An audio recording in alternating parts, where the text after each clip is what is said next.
Coming up next on American Black Journal, we've got a really important show for you this week. We're going to talk about the Derek Chauvin trial and the verdict, what it means for racial justice, what it means for police reform, and what it means for the future of America. A great panel of guests is going to discuss that with us. We'll also catch up with the Small Business Workshop here in Detroit, which is going to be virtual for a second year. Don't go away. American Black Journal starts right now. From Delta Faucets to Behr Paint, MASCO Corporation is proud to deliver products that enhance the way consumers all over the world experience and enjoy their living spaces. MASCO, serving Michigan communities since 1929. Support also provided by the Cynthia and Etzel Ford Fund for Journalism at Detroit Public TV. The DTE Foundation proudly supports 50 years of American Black Journal in covering African American history, culture, and politics. The DTE Foundation and American Black Journal, partners in presenting African American perspectives about our communities and in our world. Also brought to you by AAA, NISSAN Foundation, Ally, Impact at Home, UAW Solidarity Forever, and viewers like you. Thank you.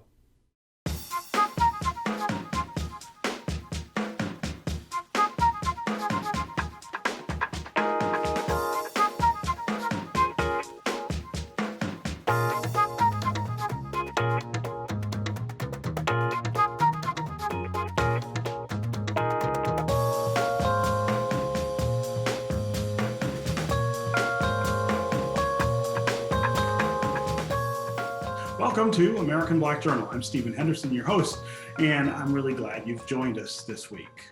Where do we go from here? I think that's the question on just about everybody's mind after the verdict in the Derek Chauvin trial in Minneapolis. Yes, Chauvin is going to be held accountable for murdering George Floyd, and he may very well spend much of the rest of his life in prison. But there are still big questions about the future of policing, the relationships between police and African Americans in this country, and a host of other issues. We have assembled a really great panel to talk about all of these things. Here's my conversation with Southfield Police Chief Elvin Barron, Black Lives Matter Detroit co-leader John Sloan III, and Dr. Rihanna Anderson, who is an assistant professor at the University of Michigan School of Public Health. I first want to get you to react to the Derek Chauvin verdict, but then get us started on the concept of why defund the police is the policy position that you think is got to be the starting point for reform. So Derek Chauvin case was a trial that, if I'm going to be really honest, I tried to avoid watching. I had so much anger, emotion, and I talk a lot internally in our group and with other friends of mine about anger being a complex emotion, right? Like nobody ever wakes up angry. You're hurt, you're afraid, you're fearful, you're frustrated, and all those things kind of swirl in together to create that anger and that energy inside of you. And I had so much of that I didn't know how to process. And watching the trial, watching the defense attorney do their job and try to defend that individual was disgusting to me. It was something that I had a real difficulty in processing. And that's odd for me, at least. Normally I can watch things and I can try to disconnect a little bit. I can see things as dispassionately and as objectively as I try to. But that one was hard. And then came the announcement of the verdict. My next door neighbors apparently saw it before I did because they screamed. And so I knew what was coming, and there was this void. People were happy and excited, and I couldn't be. And I think it was because I found it difficult to accept that this was worth being excited over. This to me seemed to be the bare minimum.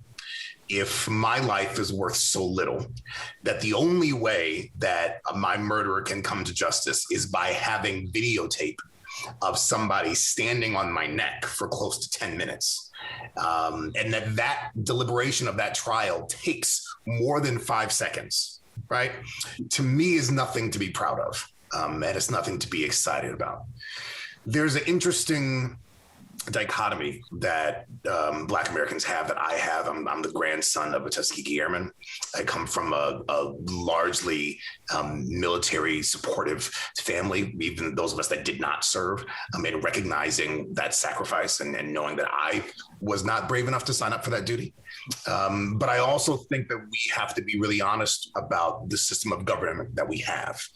It's not a system that is broken. It's a system that's built and functioning the way it was meant to function, to maintain a social hierarchy, to maintain social order. So when we talk about how we respond to Derek Chauvin, and we talk about what it means to defund the police, what we're talking about is removing ourselves from a system that has brought these types of murders. And when people hear defund the police, I think there's this rhetoric out there. I know there's this rhetoric out there that makes people feel like there's lawlessness that we want, that we don't want any sort of order or safety. We are separating the idea of safety from the idea of policing. We are saying that safety in and of itself is an inherent concept, that communities have every right to be able to govern themselves, and that for as long as the system of policing has existed, it has been inherently antithetical to that concept of safety for a huge swath of Americans. And so when we talk about defunding the police, I'm not talking about walking up to individuals like Chief Barrett and saying, you are an awful person. I want you gone. I want you out of my community, and I want to run everything myself. What I'm talking about is moving funds, is divesting and reinvesting. So, Chief Barron, I would love for you to respond to what John's saying there. I think he did a wonderful job of pointing out that, look, he's not personally opposed to you or the job that you do, but that the systems that underpin policing in this country are functioning the way they were intended, which is to reinforce a social order that devalues Black life. Much like John, I had anxiety myself waiting for that verdict to be rendered, because here's my thoughts. Would there be that one or two jurors who spin into a mistrial after receiving all this overwhelming evidence that Mr. George Floyd was in fact murdered? And so I did have a sigh of relief when the verdict came in that this individual was guilty on all three counts. Much like John, the work still has to continue. When you look at the history of law enforcement, there is a history of racism and police brutality. It's a fact. It's not only a fact, it's a documented fact. And so reforms must take place. They must take shape. You need leaders in policing who are courageous enough to make the much needed changes and support those changes. And so when you look at the George Floyd Justice in Policing Act, there are a number of things that should happen. We'll start off with the conversation of qualified immunity, because right now that's a hot topic. Mm-hmm. And so, yes, there need to be some reforms in qualified immunity, but here's my projection on that. If a police officer is determined to be responsible for criminality or gross negligence, yes, they should lose their qualified immunity. Do understand that this business is a risky business where things are going to happen in policing. So officers acting in good faith, they should retain their qualified immunity. And so then your next question may be, well, how do you determine which is which? And that would or should take place in a process where it's evaluated per incident, and then a determination is made based on criminality, gross negligence, whether that officer should lose qualified immunity. When we have conversations about defunding the police, so yes, I'm not an advocate of defunding the police. Right now, we do a number of different jobs. We do a lot of community efforts.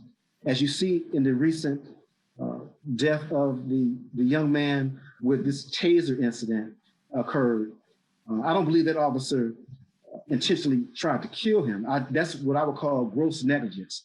You cannot make that kind of error in policing because lives are lost. What does the training look like for that police department? Why was that taser introduced in that situation that early on in the first place? When you make a decision to deploy a taser, is for active aggression when the individual is in the process of fighting with the officer. What that young man was doing was resisting. Now, we can have another discussion because I want us to also have discussions about compliance, but it happened. The young man was resisting, but he was not displaying active aggression. And so what should have happened, they got control of that young man, maybe take him to the ground. There was plenty of officers there where a taser should not have been introduced. And so the idea that she may have had a taser, and there's concerns about that as well, because a taser is very bright yellow. That's the color of the tasers in my agency. That's the color of the tasers in that agency. So it should not have happened. But with defunding the police, as I mentioned before, there's a lot of hats that we wear in this business. I believe that the government has money. I see the government spend money on many different things that are really not necessary.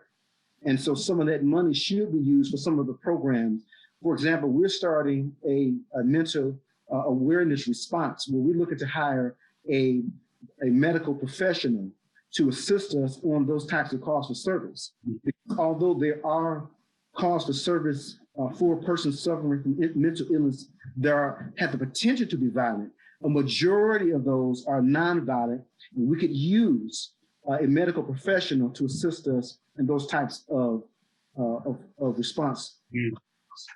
Dr. Anderson, it strikes me that there's a couple of different things kind of going on here. One is the question of what the police do, what they're capable of doing, what they're asked to do, what the history is of what they're doing, and kind of separately, how we decide to sort of prioritize services for people.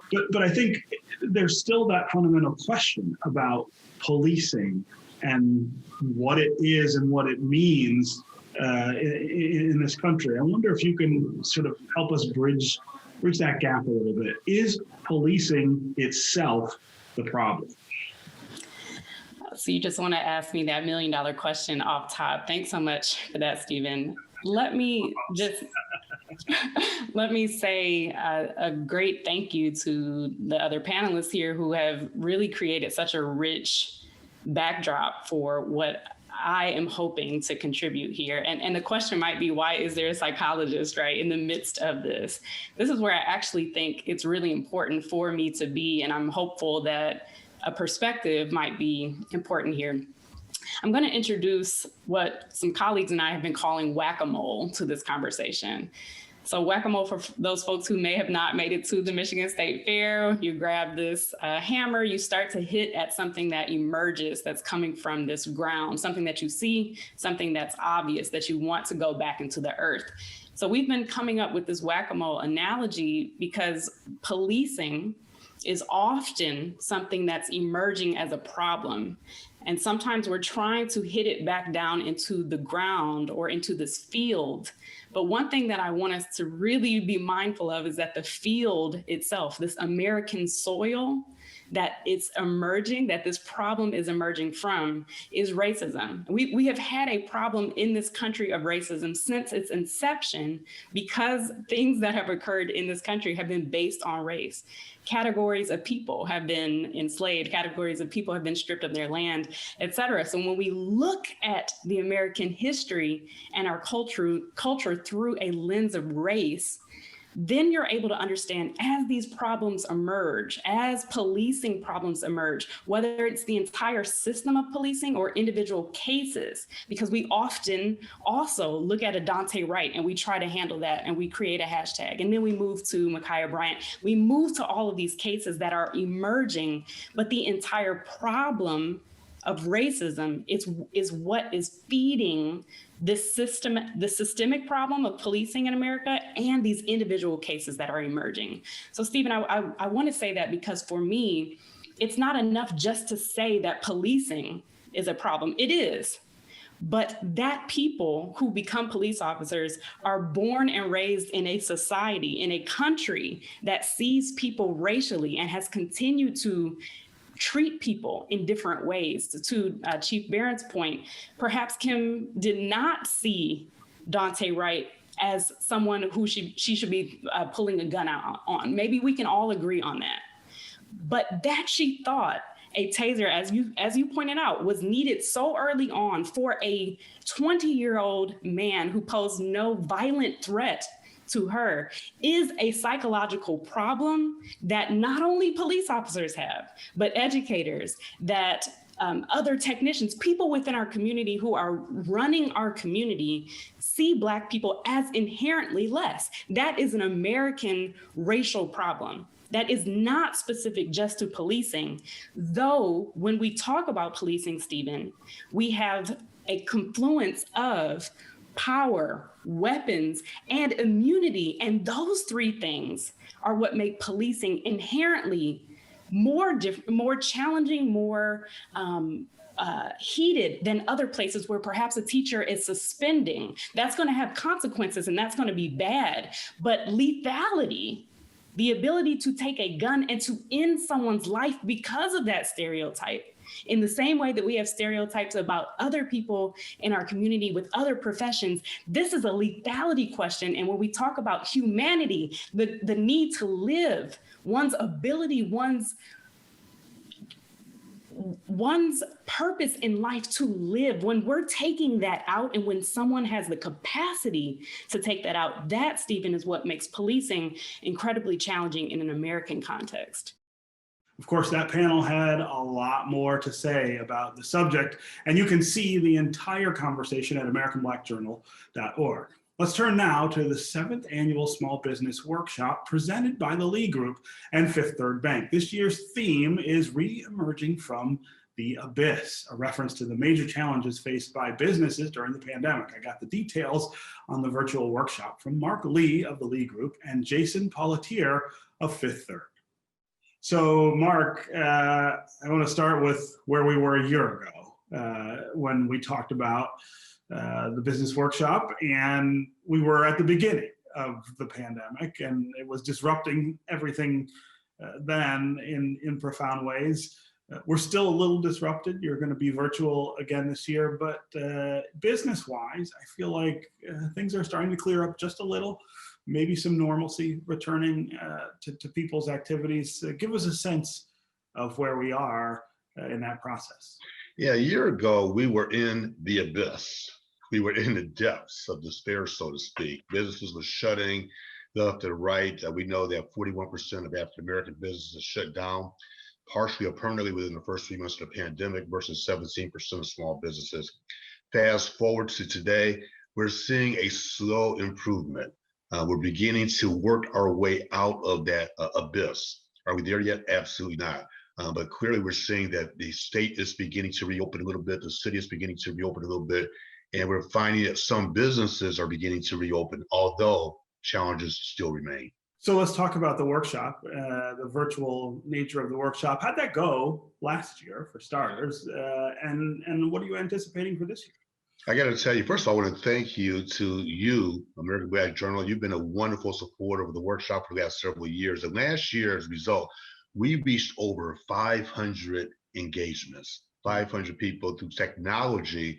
So it went very well. And what's interesting is when we do face-to-face, we get upwards of 120, but through technology, you can reach more people. And so the workshop went very well. So this year, we're going to continue the virtual series until everyone's totally comfortable getting back face-to-face. And I'm so pleased to announce that this year's theme is the re-emerging from the abyss.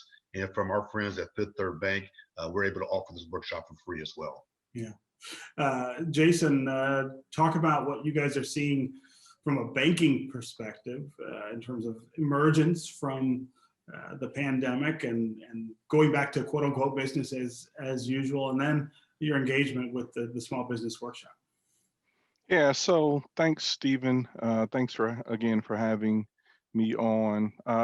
So what we're seeing is, this time last year, we were knee deep in figuring out the payroll protection program and getting that set up. We actually had to build a system around that because it was a different SBA program than, the ones that we already had on board. And we were able to process more than 40,000 loans through that system last year, right? And then so as we're coming out of kind of the pandemic and re-emerging from the abyss, the demand, while the programs remains open for till the end of May, the demand has gone down dramatically, right? So to date this year, we've only processed about 15,000 of those loan applications. So certainly, I see that as an optimistic sign that we are indeed reemerging from the abyss. And we partner with Mark on the Small Business Workshop,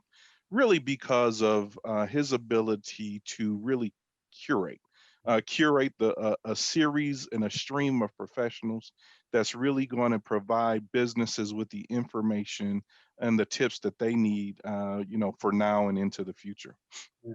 That's a really interesting fact you just slipped in there. The idea that fewer businesses are now seeking help because of the pandemic. That is incredibly good news. Jason, I wonder though if you have ideas about what the new administration in Washington should be doing to try to help businesses get back up on their feet. I mean, just because they're not in search of those loans anymore doesn't mean everything is the way it should be. What would you want to see them doing to help businesses get going again? That's a really good question, Stephen. What I'd like to see is, continued support for how companies can improve their revenue streams, right? Really connecting businesses with the opportunities for, let's call it, federal contracting as an example, and providing them with the tools and resources, much like we're going to do in this workshop, to be able to actually compete for those federal contracts that are coming out. The latest that we've heard in some of what the administration is doing is really around infrastructure improvement, right? And so, as you can imagine, there's going to be a number of contracts that are awarded to make that happen. Now, I may be a little bit preliminary because it hasn't been approved yet, right? But I would hope that that people are, tuning into a workshop like this to really connect with the professionals in the industry, in the ecosystem for small businesses that can really help them to be ready, right? I always say if you stay ready, you don't have to get ready. And one of the things that I think that this workshop will do is help people to get ready now so that they can be ready when the time comes. Yeah. And obviously, Mark, this is what we'll be talking about in these workshops is being ready, and being ready now means something different, looks different, I suspect, than it did a year ago. Yeah, last year at this time, people were just grappling to figure out what was going on. This year, economists are projecting, Stephen, that we're expecting a partial recovery beginning the back half of this year of 2021 and a full recovery in 2022, assuming obviously the vaccination rollout and some other assumptions. So that's why we structured the workshop the way it is. We're going to have a good 30 chief economists coming on board and talking about the impact of the economy on Detroit, the overall economy on Detroit and the state of Michigan. From a business standpoint, the focal point of this workshop is exactly what Jason said, what you just referenced. Is your business ready? Are you ready to hopefully capitalize and leverage on this stronger economic projection that we're expecting for the balance of the year? So we have speakers and panelists and other entrepreneurs who will be sharing their experiences throughout the 4-week series. We're doing a weekly series beginning this Wednesday and through the month of May, every Wednesday at 10 o'clock. Mark, you mentioned earlier the number of Black businesses we lost in the pandemic, which is just, it's staggering when you really sit and think about it. When we talk about recovery, what's the possibility to recover some of those businesses, to get people who maybe had to give up to be able to start again? Is that something that we should be anticipating? Yeah, I think so. But here's the difference, Stephen, is businesses need to recover through adjustment. If they're going to adjust under the old business model, they're not going to come back. I'll just be matter of fact about it. If they're going to adjust, leveraging the new technologies, leveraging and using creativity, becoming that much more innovative, the prospect of them reopening, repositioning themselves to an ever-changing market, then they have the prospect of coming back. But it's going to require change and adjustment in order to reopen, reposition your business for the long term. Yeah. Well, and that change and adjustment, of course, affects everybody. I mean, the way that everything works, the way that everything looks, is just really different than it was before the pandemic. Absolutely. Okay, Mark Lee, always great to have you here to talk about your small business workshop, and good luck with the second year of virtual. Next year, it'll be in person, right? Well, we'll see. And by the way, this is our 7th year. And I want to say, go to leagroupinnovation.com to register, and it's free. That is going to do it for us this week. Thanks for watching. You can find more about our guests at AmericanBlackJournal.org. And as always, you can follow us on Facebook and on Twitter. We'll see you next week.